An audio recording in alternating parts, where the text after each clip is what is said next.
afternoon. My name is Randa Watts, and I am the Clean Water Organizer for Prairie Rivers Network, and I will be your moderator for today's exciting webinar. This webinar series is hosted by the University of Illinois Extension, and I'd like to thank them for all of their support.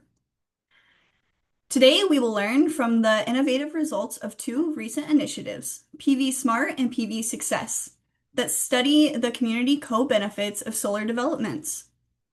Presenters from the Great Plains Institute and the University of Minnesota will discuss new tools for planners to assess water quality risks and opportunities associated with solar energy.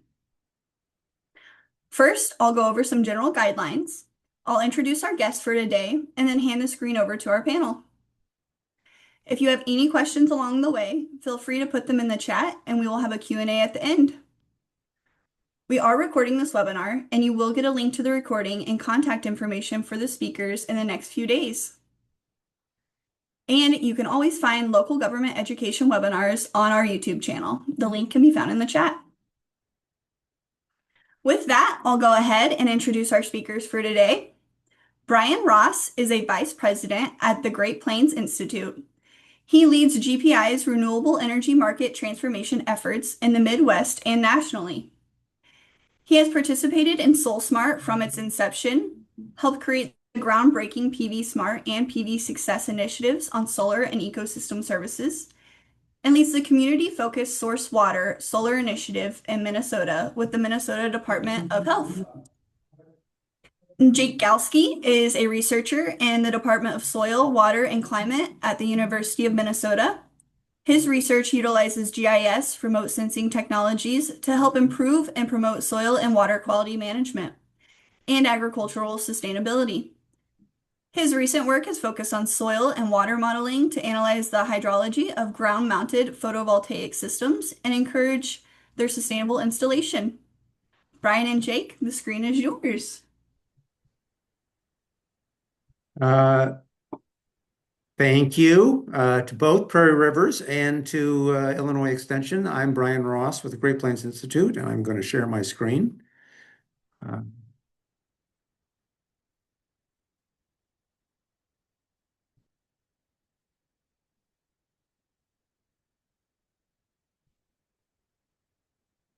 And do I need to flip it?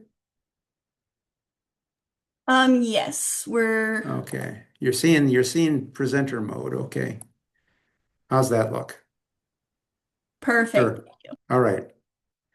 All right, thank you. So we're going to, Jake and I are going to run through a presentation on that we've done a number of times, but we've added a little bit of content to it, both specific to Illinois and to reflect both project findings that we've been working on, PV Success and PV Smart. It's largely kind of captured in this concept of a nature-based approach to large-scale solar for the benefit of communities. The kind of run through, we're going to move quickly because it turns out that we have a lot of slides, and I want to leave some time for questions at the end. So we will be moving quickly through this material. Great Plains Institute is a nonprofit organization. We're based out of Minneapolis. We work pretty extensively throughout the Midwest and nationally, actually, to some extent. We cover a broad range of technologies, decarbonization technologies, to meet our net zero carbon goals that we have here for the benefit of people, economy, and environment, and work across all the emission sectors. I'm the head of the Renewable Energy Program and the head of the Communities Program at the Great Plains Institute. So here is our agenda for today. We went through our welcomes. I'm going to take a couple of minutes to talk about the clean energy transition and put this idea of large-scale solar at the local level in the context of larger markets. We'll talk a little bit about the co-benefits approach that we advocate for, and the PV Smart and PV Success projects and how those fit within that context. Jake will then really talk about the science of our co-benefits approach and all the field research and modeling that the University of Minnesota has done to really set the stage and create some national models particularly for water quality. I'll run over some of the best practices for water quality that we've developed from that, as well as how to incorporate at the end of this the co-benefits idea into your ordinance and permitting processes in Illinois in recognition of the siting legislation that was passed in 2023. So that's kind of what we're going to be doing. I always start with my conclusions. And so, in case you uh, get lost or I put you to sleep. Really, what we want you to remember is that in the energy system of the future, every community is a host community. This is different from our conventional energy system where we had a few host communities um, and most of us were consuming communities. There's not a single community in the United States that does not have an economically viable solar energy resource, and because of that, there will be people wanting to develop it and take economic advantage of it, either at the large scale, for instance, or at the smaller scale. Most Illinois communities still have some land use jurisdiction over large-scale solar development if they choose to use it. There are some choices you have to make, and in the context of the 2023 siting legislation, there have been some limitations, but there are some ways to incorporate the kind of concepts that Jake and I are talking about today into your ordinance process or into your permitting process. Whatever you do at the county scale, and I'm talking about counties there specifically. Cities were exempt from those land use changes and statutory state changes. But third, to really think about how large-scale solar, if designed appropriately, can actually provide nature-based benefits to the host communities. And we're going to focus particularly on those nature-based local benefits, consistent with most communities' priorities, resources, and development plans, because most communities are concerned about these things and do incorporate them into their comprehensive plans or other adopted policies. So I'm going to kind of run through the energy transition fairly quickly here. This is what we've seen in the last 10 years, 15 years, has been a rapid change in both the amount of and the type of new energy generation that's being proposed. This is a national look at all of the new projects that have been proposed for connection to the transmission system in the country. This is Lawrence Berkeley National Labs does this every year. This is through the end of 2024, and you can see the a rapid ramp up from 2015 to 2024, with a peak in 2023 of new projects. Actually, there's enough projects in the queue now that it is well over almost twice, in fact, what the existing total capacity of the electric generation network in the United States is. We have that much new capacity that has been proposed, and solar projects are almost half of those projects, both solar and solar plus battery projects. There was a slight decrease we saw in 2023 due to some of the recent federal changes and that were coming about. There is some withdrawn projects, but it is still almost double the capacity that we would see. The wind and solar projects are the overwhelming choice for new generating capacity in the marketplace.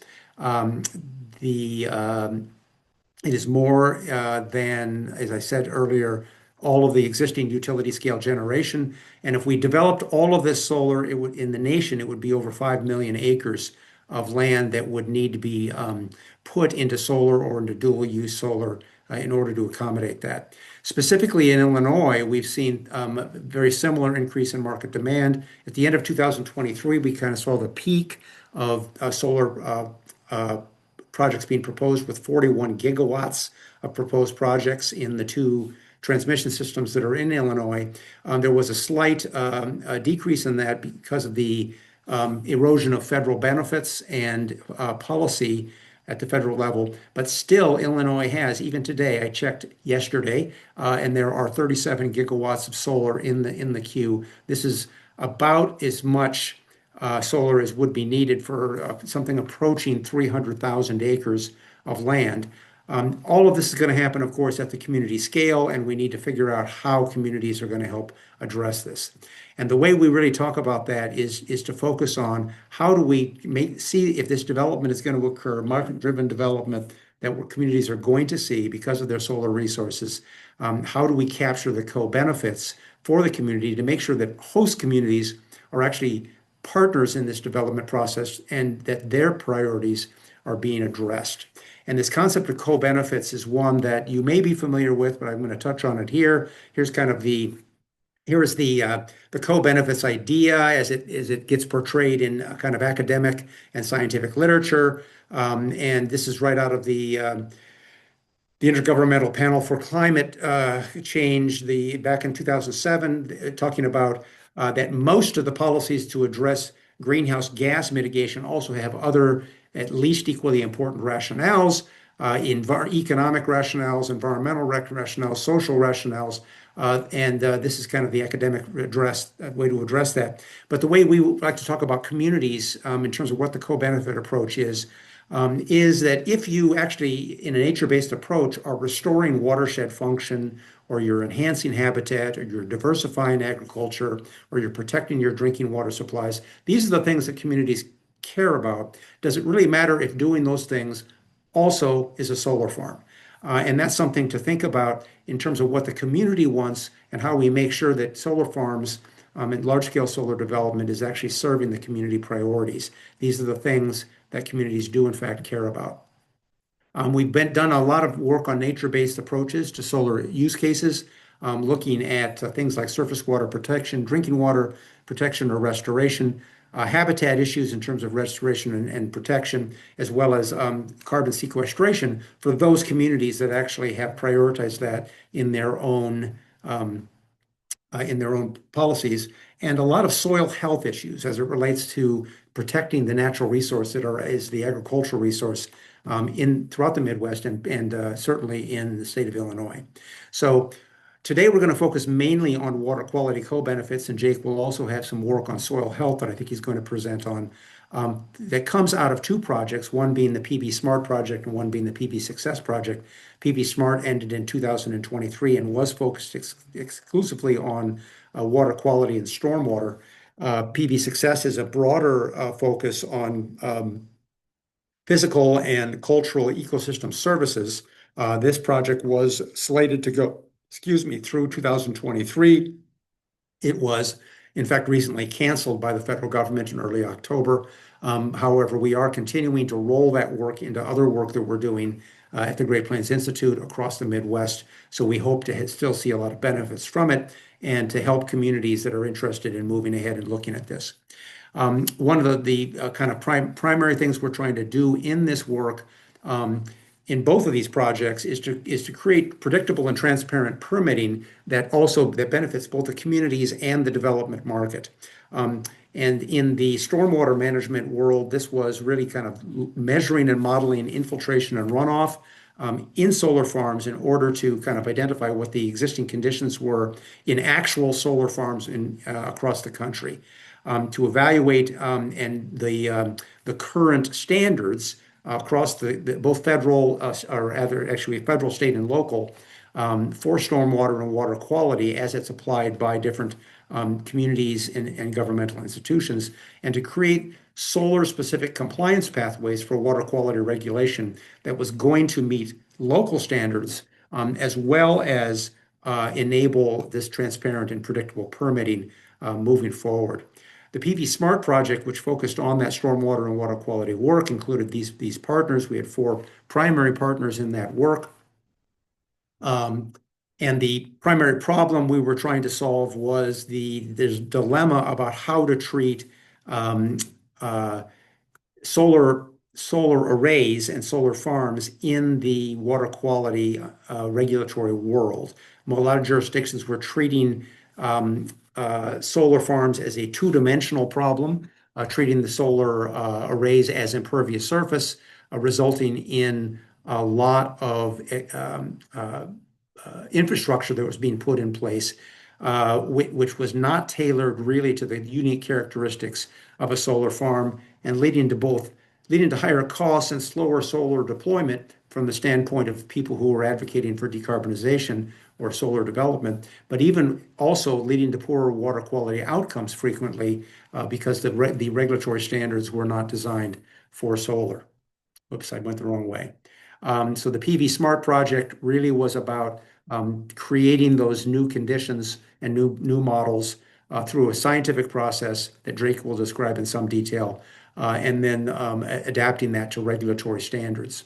And really what we're trying to get is to the situation where the kind of conventional solar development that we had been seeing, which turns into a kind of water quality disaster that you see over here on the left, into something that is a water quality amenity on the right. So we want to move from problems to green infrastructure is kind of our goal here. And if you look carefully at this picture, you actually see that this is a picture taken in the same identical location on the same solar farm.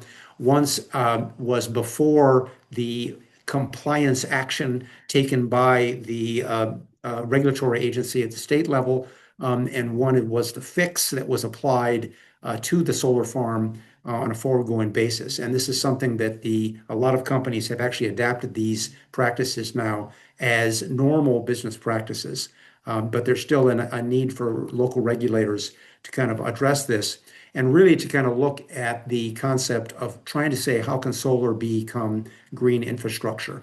And this was really kind of the focus of the PV Success Project, at least in terms of the water quality elements, really to more broadly look at ecosystem services, including water quality on the surface level, but also other services like groundwater and soil health to enable communities to create what we call a framework for decision making and tools for better decision making and assessing risks and capturing opportunities for community benefits across both physical and cultural ecosystem services.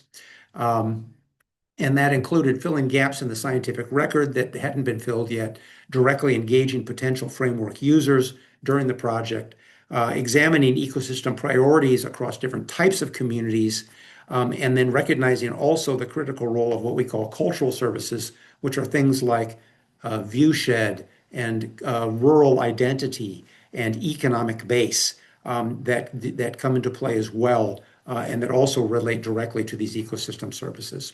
So we're trying to create this green infrastructure, recognizing in particular that that there is a benefit to rural communities of incorporating these from the standpoint both of addressing water quality issues and some of the regulatory things that they have to address, such as impaired waters and TMDLs, as well as actually providing a means by which the agricultural community can potentially participate in some of these things and also be part of that solution.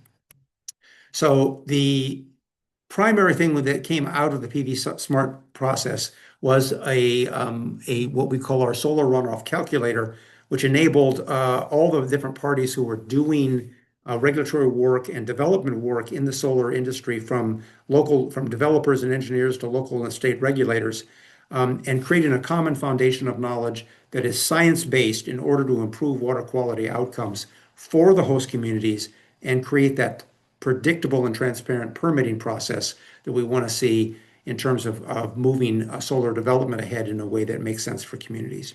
And Jake, this is where I'm going to leave it off to you so that you can take over the presentation.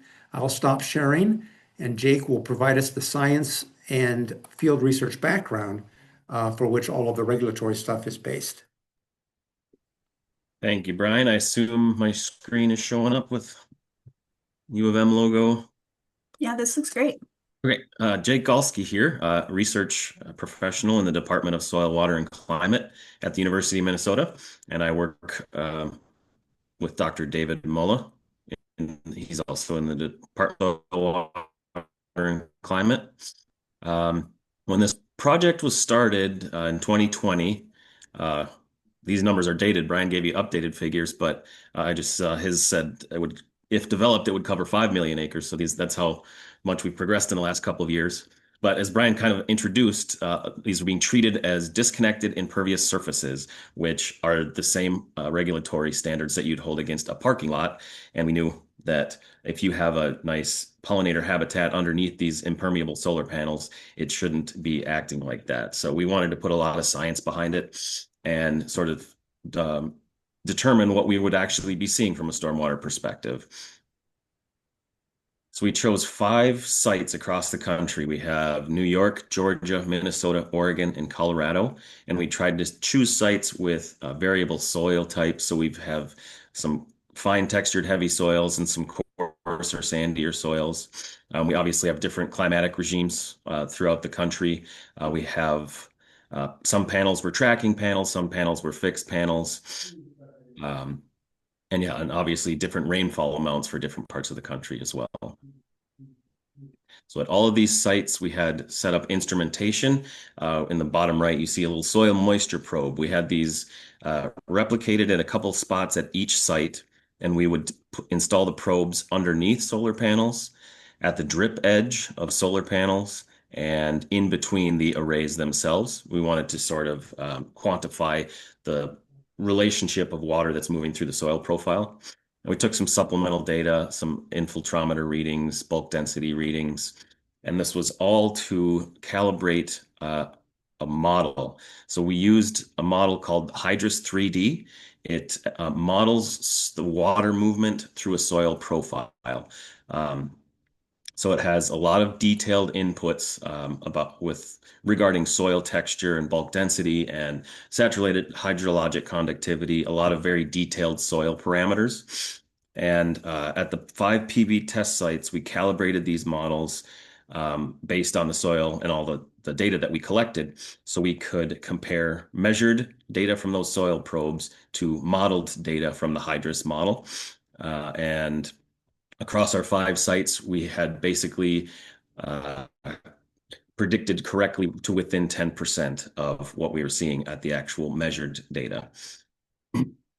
So we knew that the model was doing a pretty good job at describing how water was moving through these soil profiles. We chose this model because it was able to accommodate a number of different things. The model screen cap is actually at the bottom here. It could accommodate the blue arrows, which is concentrated drip edge runoff. The red arrows indicate incident precipitation, so it's just falling between the panels. The green arrows kind of illustrate how the model can actually move water laterally and underneath the panels and infiltrate under the panels. And then finally, that purple arrow represents overland flow that the model calculates. As a result of our modeling efforts, we found that it was doing a good job at describing water flow at these sites. We simulated a couple of different scenarios, and runoff increased on average. I'm going to start with the variables that had the most impact was compaction. So runoff increased by 100% on a compacted soil versus a loose soil. So we simulated construction compaction just in between the panels, and it would increase runoff by 100%. Soil depth was another important factor. So that's the depth to a restrictive layer, shallow water table, a bedrock, a clay pan.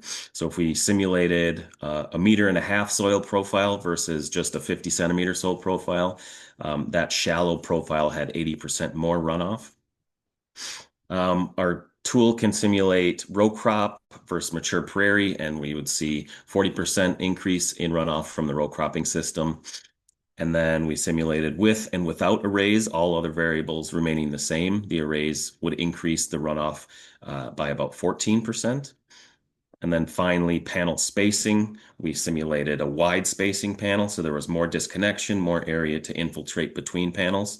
And we saw that if we increase the spacing or decrease the spacing to 15 feet, made a tighter spacing, we saw 14% increase in runoff. We compared our results with the NRCS runoff curve number method. This is a very extensively studied method that has gone back into 30 or 40 years worth of data. On average, we had a 38% less runoff compared to the NRCS runoff curve number method. But their method is based off of 4 different soil hydrologic groups. So in that method, you only choose A, B, C, or D soils. And as you'll see in the next slide, we have several variables that we were going into a lot more detail on. So we realized it wasn't feasible for the general public to use this complicated modeling software. So I simulated about 1,000 different combinations that had different soil textures, different soil depths, different bulk densities, different sizes of storms. And I was able to take all of that data into a database and run some regression analysis. And I used that to convert those different combinations into a runoff curve number. So we're going to do a lot of screen caps of these little calculators. That runoff curve number of 81.4, that's the runoff curve number that the NRCS uses. It's very familiar for a lot of hydrologically related fields. And then you can take that curve number, simulate a 24-hour storm of say 10 inches as you see here, and that will tell you that your expected runoff would be 7.69 inches of runoff. So I'll go into each variable here. The intended use of this calculator was to help planners, basically. If you have multiple sites that you're trying to choose from, you can do pre-construction characteristics and see what expected runoff values would be on different soil types and different soil depths, and it could help site suitable projects. But we also wanted it to help maybe some post-construction management practices, such as doing some compaction management or tillage or ripping of the topsoil to sort of decrease bulk density and increase the infiltrability of the site. So as you see here, you can convert a row cropping system, put on solar panels and establish pollinator habitat. And if you do some mitigation, some compaction mitigation, and try to reduce the bulk density of that soil by tillage or ripping, you can actually see that the expected runoff goes down from a row cropping system with a compacted soil. This is just sort of some of the data underneath the regression that I did. You can see left is loose soils, low bulk density. Right is high compaction, high bulk density. But you can see how loamy sands, coarse soils on the bottom have lower curve numbers. They would have more infiltration and less runoff. And then it goes all the way up to a clay loam. It's a heavier, finer textured soil. When it's highly compacted, it has a runoff curve number of approaching 100, meaning it would infiltrate almost nothing. So I'll run through a couple of different scenarios. If we're highlighted in red, the only variable that I'm changing, all other variables in the calculator will remain the same. So if we have a loam soil, that 10-inch rain is going to run off about 7.5 inches. If you compare that to a sandy soil site, that 10-inch rain event is only going to develop 4.2 inches of rainfall or of overland runoff. Bulk density, we noticed a lot of runoff changes with different bulk densities. I simulated sort of a loose soil on the left, 1.2 bulk density. That 10-inch rain event produces 6.5 inches of runoff. And if that soil is compacted to a heavy 1.6 bulk density, that increases all the way to 8.8 inches of expected overland runoff. This is soil depth that represents, it's analogous to rooting zone depth. If anybody is familiar with the Web Soil Survey, it's the depth to a restrictive layer, whether that be a shallow water table, a clay pan, some sort of rocky layer. We used 3 feet on the left, and that had 6.1 inches of runoff. The shallower profile 1 foot had 8.9 inches. So the soil depth had a big effect on runoff rates as well. We didn't get to study directly the effect of vegetation because all of our sites had a perennial planting on them. But as I said before, the NRCS has studied the runoff curve number method for decades. So we just pulled numbers from the NRCS handbook, and the tool can simulate all of these ground cover types that you see in the table here. Simulating a newly established pollinator mix on the left, we're getting that 10-inch rainfall has 7.5 inches of runoff. And if that were a turf grass underneath solar panels, that increases slightly to 8.15 inches of runoff. Slope, again, we consulted the literature on this. There's a lot of equations that can modify the curve number based on slope.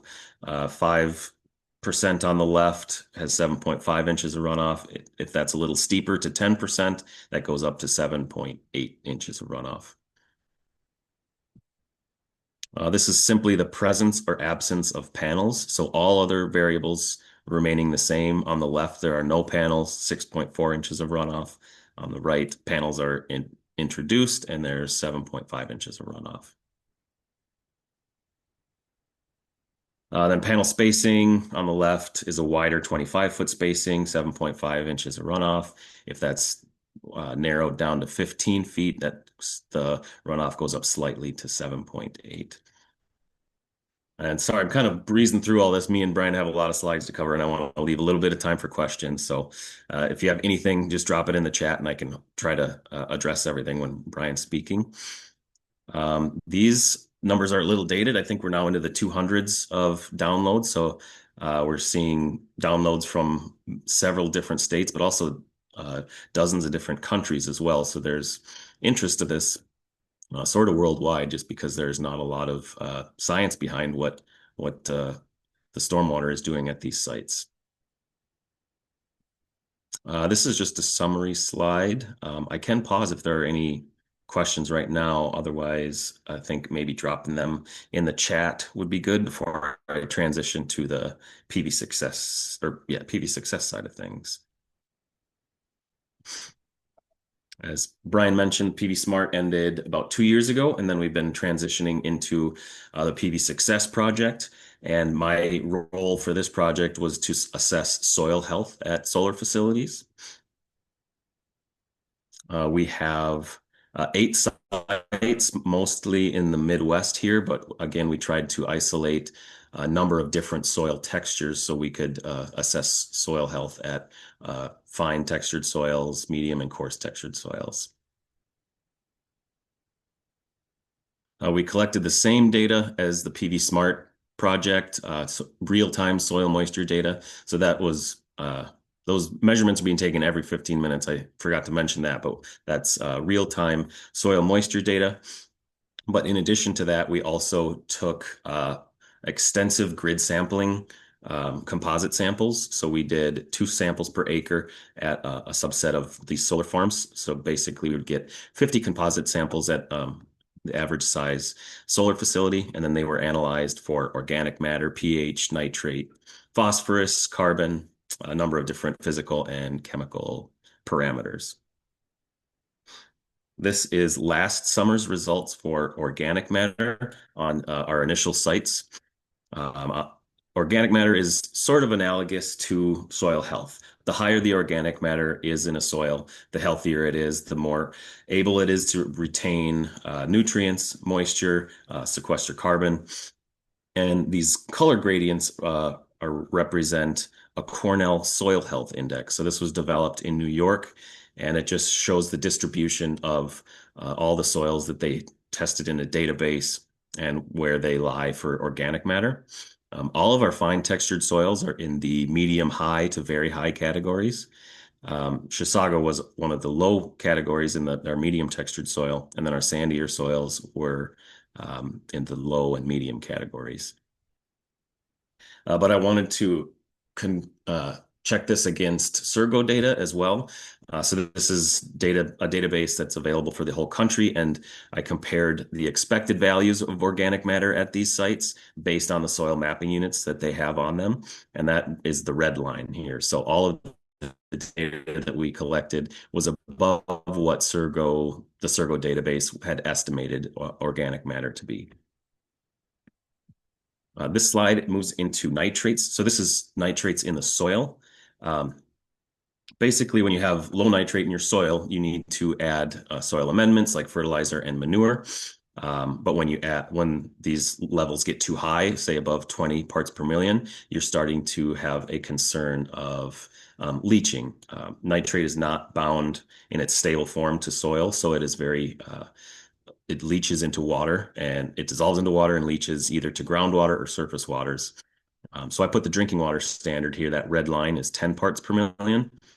And all of our sites for the soil nitrate are well below that, except for New York, which just goes over 10 in the topsoil there. But we wanted to take this a step further this last summer, and we installed nitrate lysimeters. So these are sealed tubes that have a porous ceramic cup at the very end of them. So we installed 6 of these at 5 of our sites to a depth of 1 foot. And then every rain event, we would come sample groundwater. So this is water that was taken a foot down at our sites. So the results for that are on the right here. As you can see, all the sites are very low, except the farthest right site is called Sherco. The 4 sites to the left were about 5-year pollinator mixtures, and the site at Sherco was on its first year. So we believe this has the high values we're seeing is because it was maybe some residual amounts from the previous year's agricultural land use, or possibly some fertilizer that they added to get the pollinator mix started. But as you can see, it drops throughout the summer pretty quickly. And we do have 2 sites that you might notice actually increase throughout the summer, and that is because of sheep. We had a couple of grazing sites, which is going to be really interesting. We did another soil sampling just this last couple months. We're waiting on results for that. But we'll be able to compare before and after sheep grazing and what effect that has on soil health and groundwater quality. But even at the sites with grazing, we're talking groundwater nitrate levels under 3 parts per million, which is very low risk to drinking water. But it's interesting to note that the other sites that have no fertilizer, no grazing, nitrate in groundwater was essentially undetectable. So I think that wraps up my section, so I can pass it back to Brian. If you have questions, please drop them in the chat and I'll try to get to however many I can.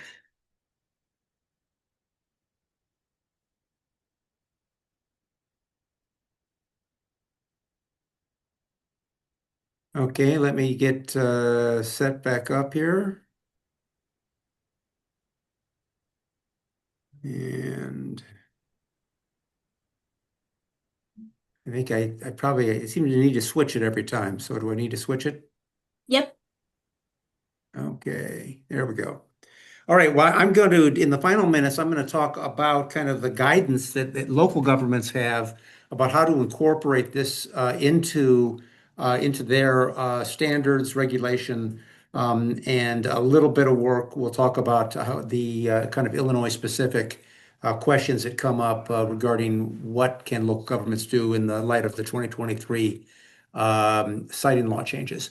So we have a document that I believe has been already, we passed this along, and you guys maybe have already seen it.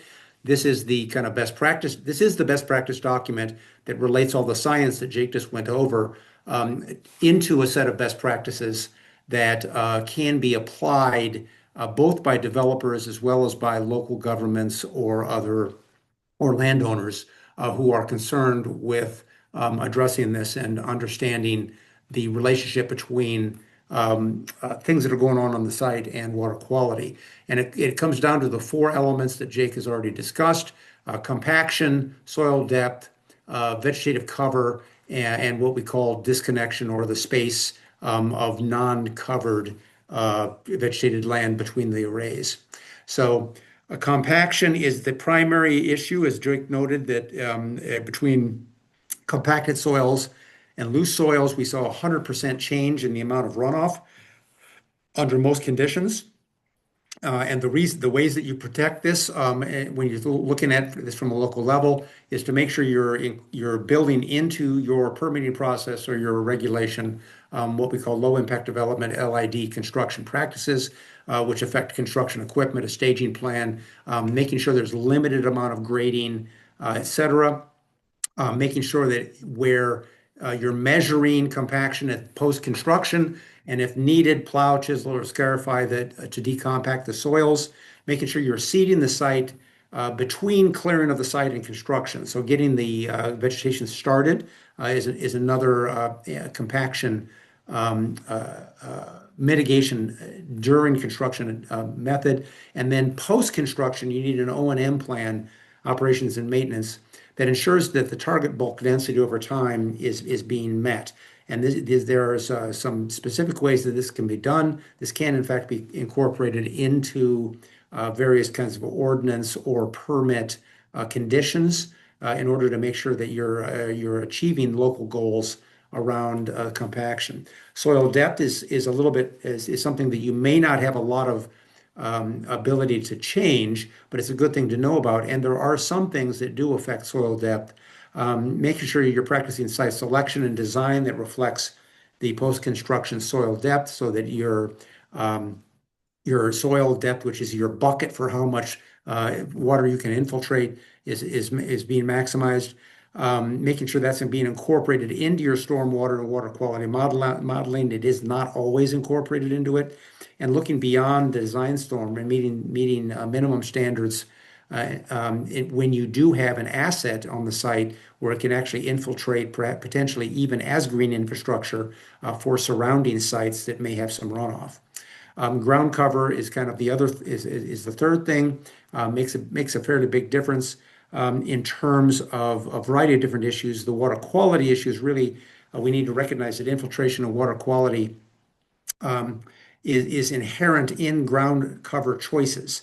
That deep-rooted plants and perennial plants that retain their rooting systems over time really have an effect on infiltration abilities. It does also help decompact the soils down below the surface levels in ways that can encourage water flow.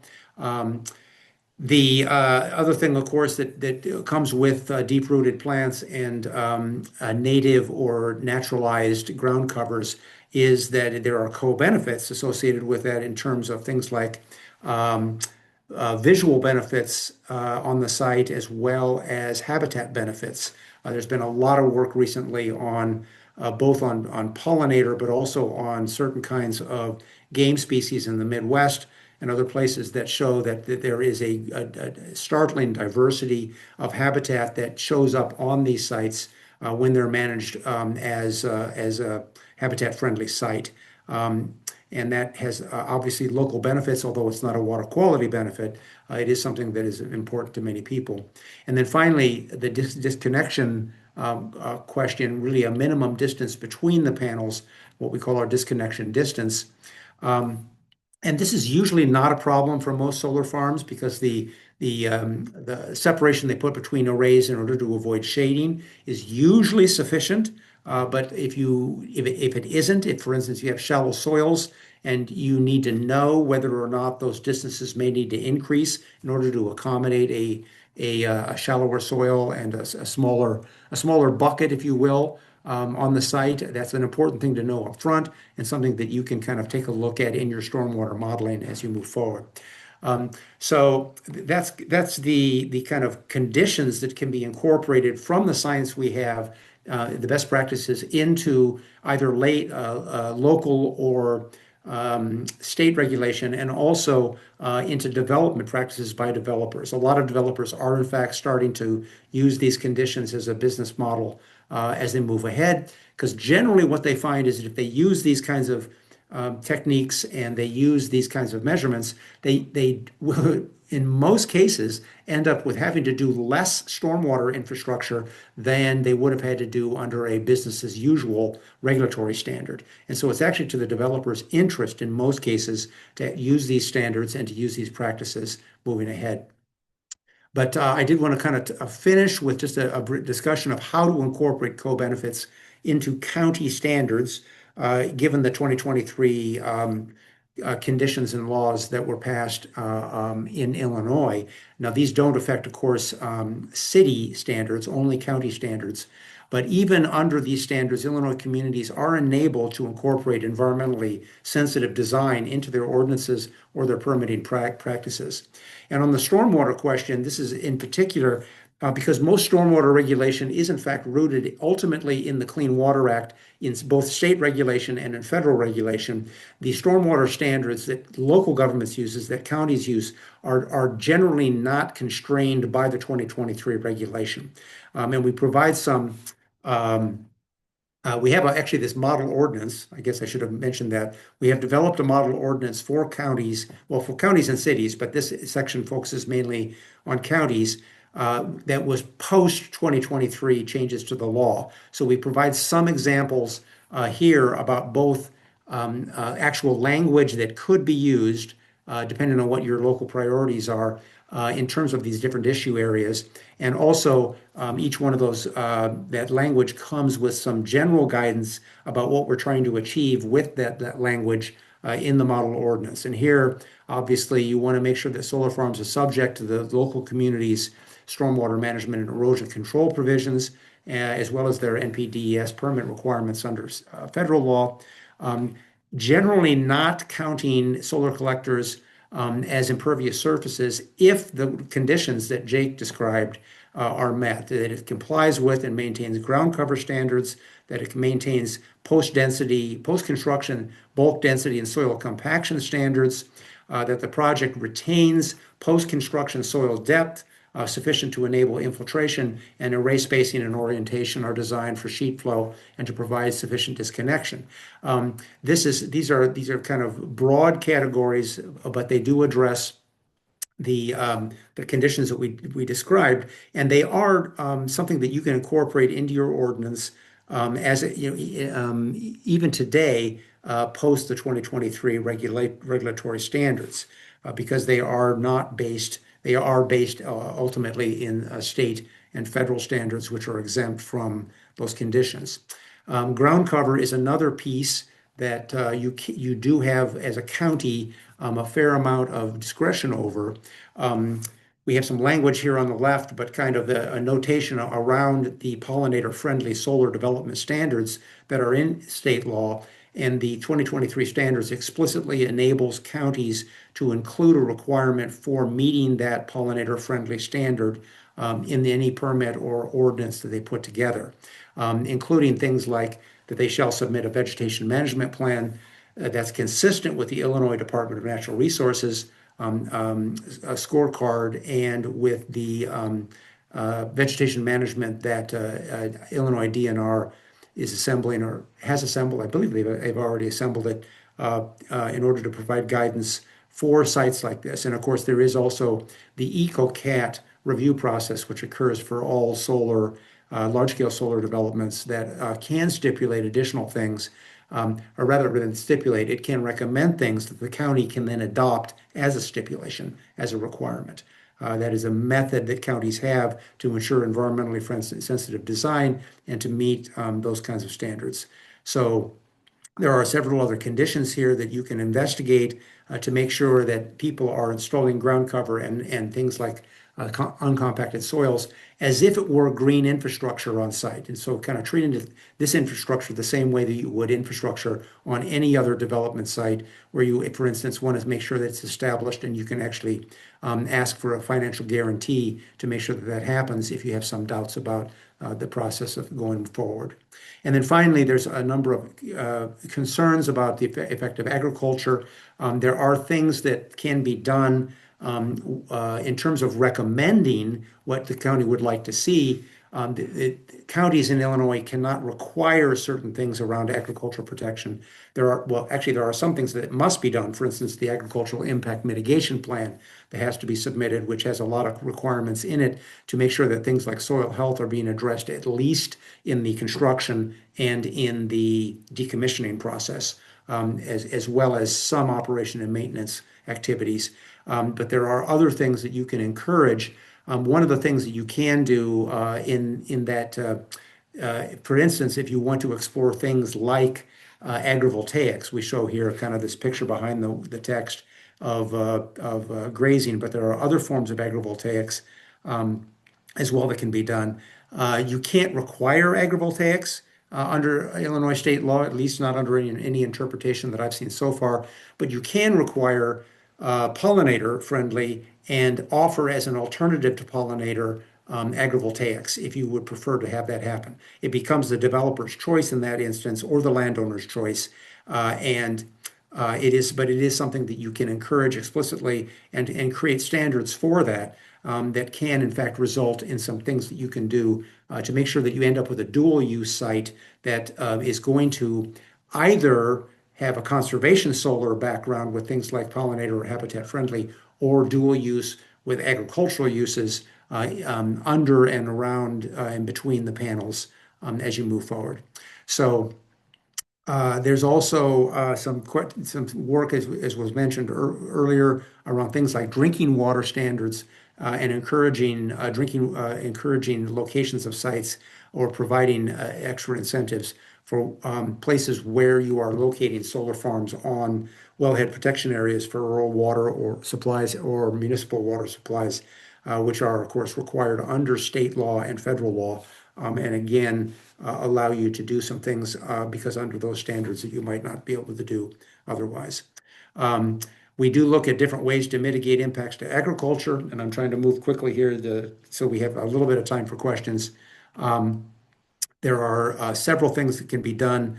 Um, in your ordinance, either by encouragement or by design, making sure that you can look at things, use of, for instance, things like interim use standards or time-limited CUP standards that allow the site to be returned to agriculture at the end of the useful life of the solar farm, protecting soil health during the construction process as well as during the operations and maintenance post-construction phase, encouraging dual land use on site, particularly in the case of agriculture, agrivoltaics, and also to look at things like encouraging agricultural conservation to mitigate loss of production on surrounding properties or even potentially in buffer areas around the site itself.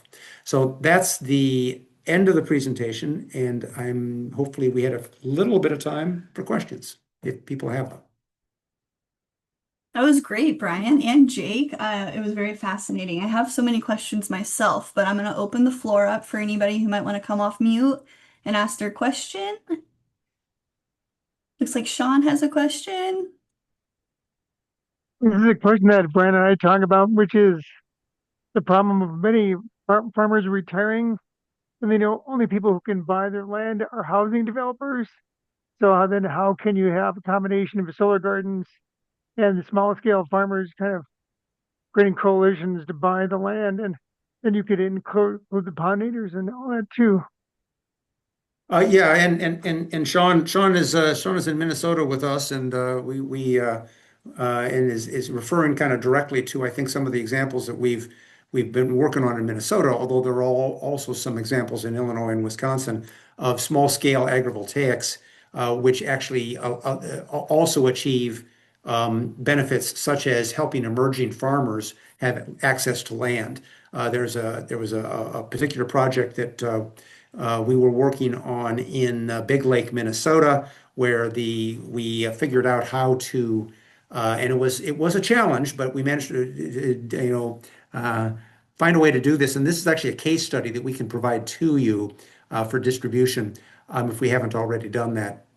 Where emerging farmers are actually now farming between the arrays of a conventionally designed solar garden. And it is a small scale solar development. It's not a utility scale. And we probably will never get to that level of farming on a utility scale, but there are opportunities at the community scale or as a component of a large scale to actually do that farming. It does require a lot of care and development and some proactive steps because obviously, if you say to a solar farm owner, "Hey, we're going to let a bunch of farmers come in and farm between your solar arrays," most solar farm owners will say, "I'm unlocking my fence to let people come and go around my security, and what are my financiers going to say, and what are my insurance companies going to say?" Those are all things that have to be taken care of, but they can be taken care of. And so it's another model that actually adds the benefit, not just of having a dual use, but actually having an emerging farmer opportunity and local food production happening on site. And you could have many different parcels in a bigger area. So the solar farm could be segregated from other smaller plots for the beginning farm. Yeah, there's different models of the land use that this could be done at, but I just wanted to be able to move on to the other questions uh, as we go through here.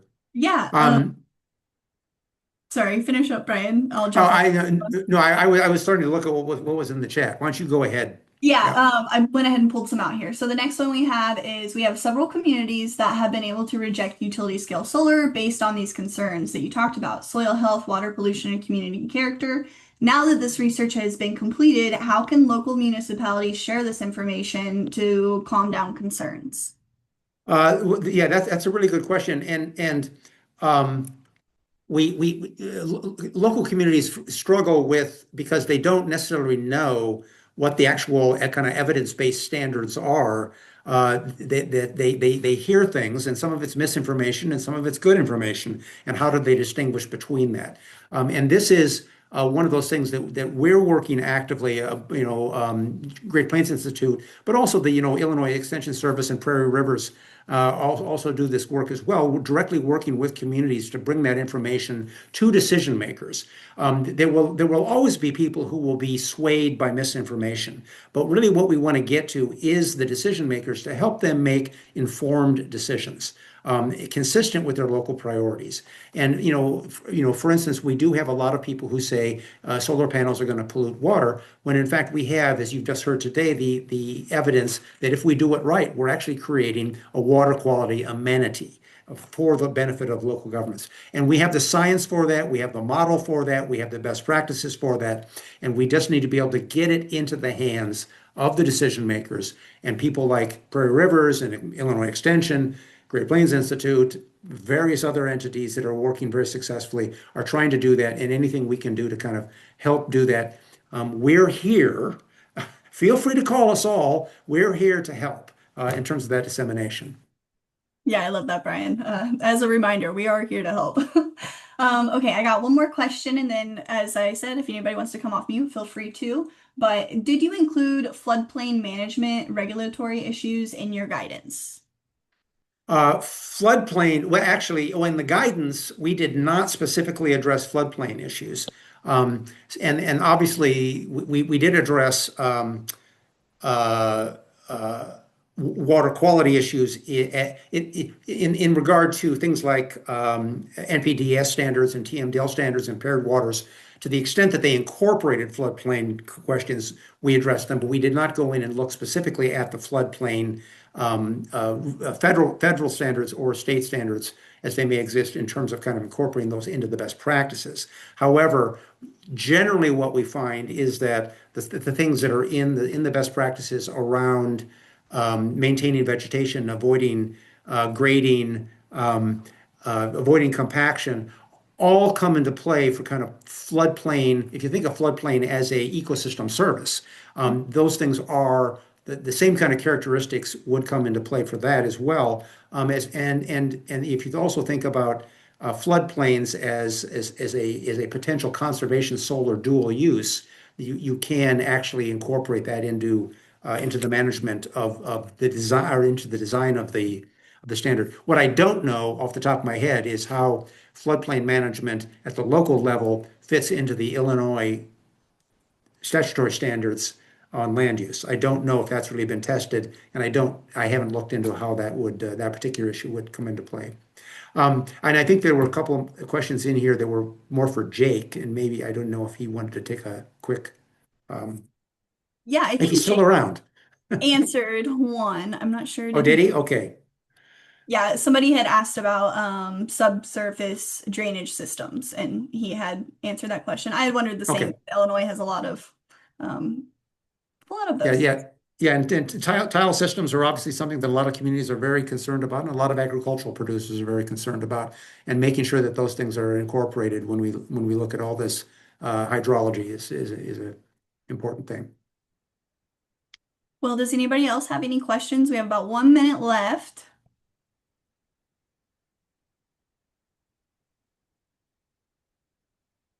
Okay, I guess my last question then is Jake had said that putting solar arrays on the land increases runoff by 14%.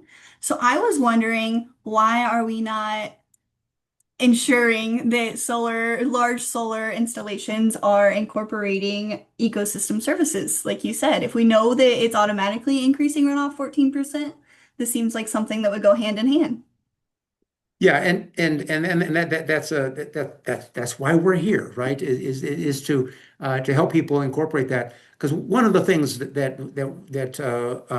mean, obviously that is simply two identical kind of sets of sites with and looking at the difference of just putting the panels on. And there is a little bit of variability you see in there, but there have been people who say that the solar panels don't have any impact on the site in and of themselves. And that's what we've discovered is that that's not really true. It's not a huge impact, but it's significant enough that people need to pay attention to it. And it's significant enough that it would require, in the absence of other steps, some form of stormwater management to be incorporated into development projects.